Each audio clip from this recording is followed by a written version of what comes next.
everyone, welcome back to my channel. My name is Moira, and for today's video, I am going to be answering all your comments before 2021 ends. So hello, eto na naman tayo, magtatapos na yung taon. Oh my god, ang bilis. I've been doing this annual year-ender Q&As for the past few years. I'll link some of them down below. So I went on Instagram and asked you guys for your questions, and I'm also gonna be getting some questions from my YouTube comments na hindi ko na na-replyan. So yun ang gagawin natin today. So without any further ado, let's jump right into this video.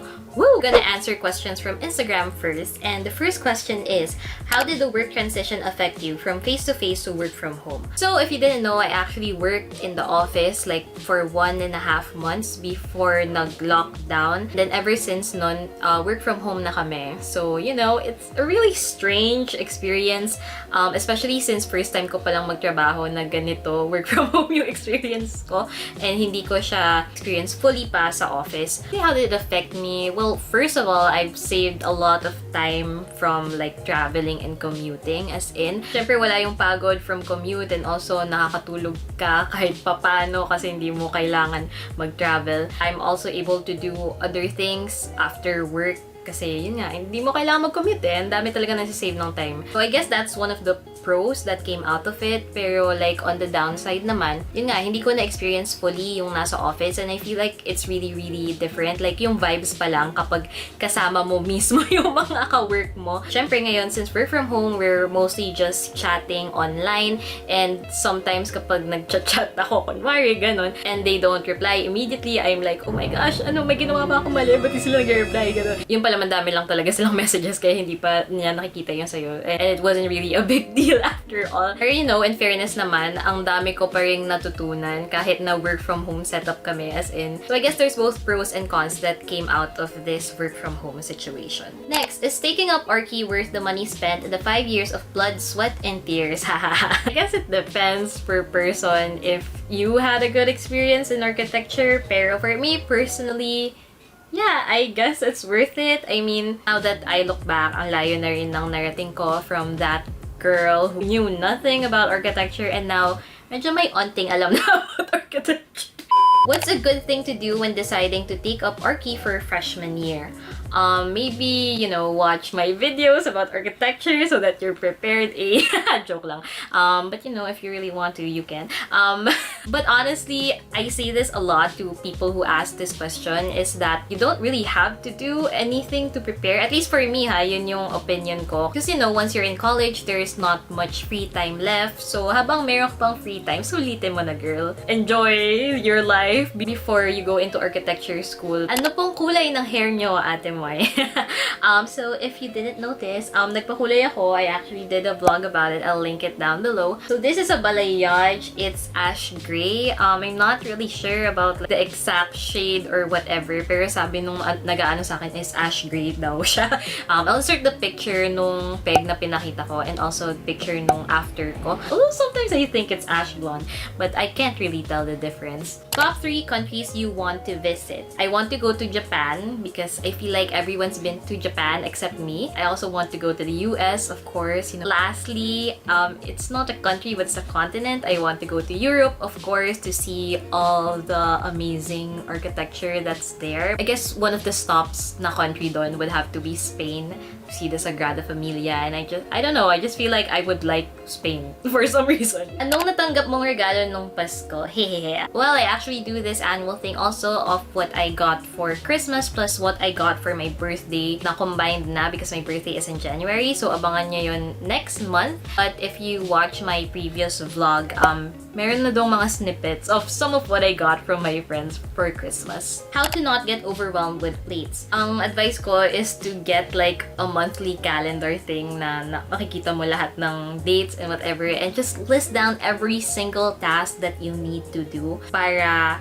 makita mo din yung schedule mo kung gaano ba kadami yung kailangan mo gawin, and also kakayanin mo ba ng ganitong days lang or ganitong oras, whatever. For me, pinaka-helpful talaga yung monthly calendar. It's easier to know what you need to do when you write it down, when you see it and it's visualized. May nag-chat. Next, why are you so amazing? Because I am. I'm not that amazing, but Thank you. Not a question, just want to say I love you and thank you for everything. You've been inspiring me for the last 3 years and I'm so grateful for you. Thank you so much. I'm also very grateful for all of you who stuck around and watched my videos. Yeah, it really means a lot to me, you know, that someone is listening out there on the other side of the screen. So to whoever it is that's watching right now, thank you. What to do when you're really struggling at math?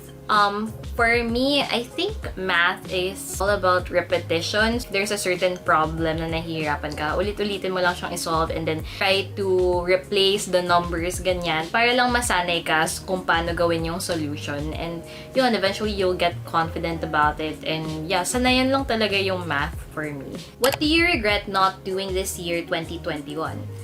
I regret not meditating because in my last Q&A like this, I said this as my New Year's resolution. I think the #1 resolution that I will do is to meditate.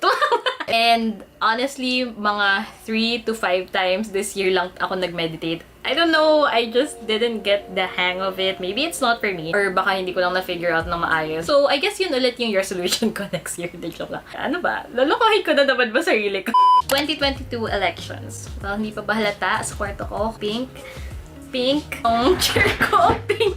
Yeah, I'll be voting pink next year. What are you looking forward to in 2022? Hopefully, going out more. Though I don't want to really speak too soon because, you know, there's a new variant that's really affecting the States right now. And I don't know if it's gonna affect us also in that way. I don't know, but I hope we can like go out and live our lives outside more. Ang dami, ha! Pero ito, what change would you like to see from yourself this coming 2022?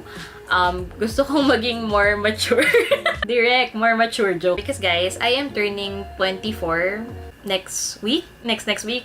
Basta, ito ba? Ito, 24 na to. Paano yung nangyari? When I think of myself, I don't feel 24. I still feel like I'm in college, ganun. I guess I just really want to be more responsible, more of an adult, ganyan, make decisions for myself and think about like the near future, whatever that means. Actually, kaya ako nagpakulay, guys, para mas mukha na akong mature. Your biggest plot twist this year?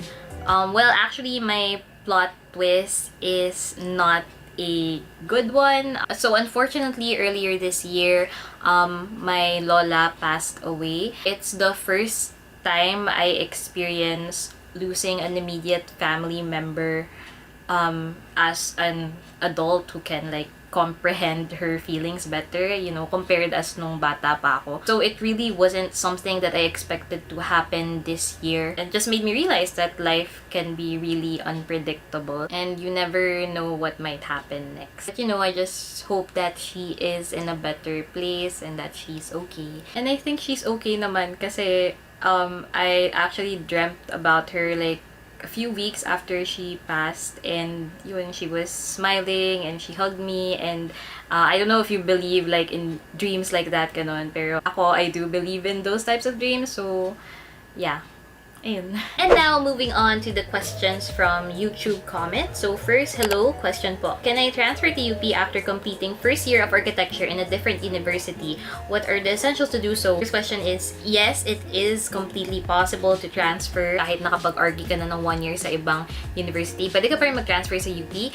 As for the essentials or the requirements, I am not really sure because I didn't get to experience it. So you can go ahead and go to the, I guess, OUR page or something or website para you know really what to do. Next, batch 2014 po ba kayo sa UP ARKI?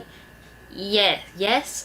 Basically, 2014 ako pumasok sa UP, so yung student ID number ko is 2014 dash blah blah blah, but I graduated in 2019. This was from my Sims video. She asked paano po siya ma-install, Ate Moira. So yung Sims, you have to buy it. So I bought like the base game like sobrang tagal na, 2014 nung lumabas siya. So I had the physical copy, but now I just buy online yung mga expansion packs and stuff. So what you have to do is to download Origin, sign up. Tapos yun, doon na ako bumibili diretso and it's really fast, ang dali na lang. But my tip is that when you buy, make sure that they're on sale because for me, hindi siya worth it kapag full price. And madalas naman sila nagsisale, like 50% off for the packs. So yeah, hintayin mo lang. Usually it's like end of the month, ganon. Actually, nakasale sila ngayon if you want to try. This this is from my I bought a new ARKI laptop video.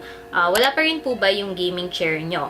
Because merong free gaming chair yung promo na binili ko from my laptop. And wala silang stock nun. Sabi na to follow na lang. And actually, yeah, it already came. It only came this month though, so medyo natagalan lang talaga. Akala ko hindi na siya dadating. Pero yun, kinontak naman nila ako. Tapos like, same day, pwede na daw kunin. So yeah, we have it. It's being used by my dad. It's very, very comfortable. Ito, next question. I actually get a lot of questions for this is, did you already take the board exam or am I licensed? And the answer is no, not yet.